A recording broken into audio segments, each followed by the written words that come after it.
48 degrees out there right now. We have cooled down slightly, those southeast winds at 3 miles an hour. We are seeing fog as well, but check this out. This is Alta Sierra. I know they have that job fair tomorrow at Woodford Heights. They got some nice snow over the last couple days there. That's from their feed, their camera up there.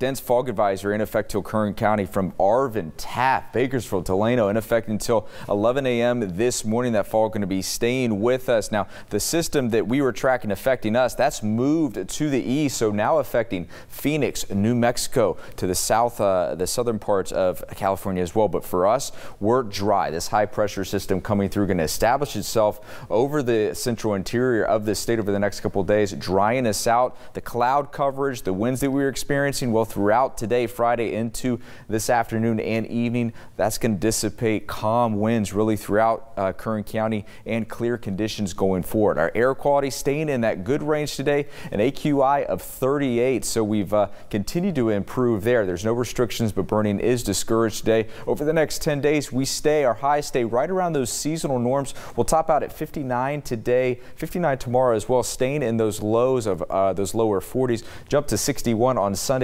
back into those upper 50s just in time for the cookbook launch party on Monday. Lows going to be staying in those 40s, and then there's a jump though. Lows going to be in those 30s midweek into next week, and so we're cooling down for our lows. The Kern River Valley, a high of 57 today, low of 38, back into the 60s over the weekend. High of 51 for Tehachapi, low of 37 for them, staying in those 50s and over the weekend. And then Fraser Park, high of 47, low of 34, back into the 50s for Saturday and Sunday.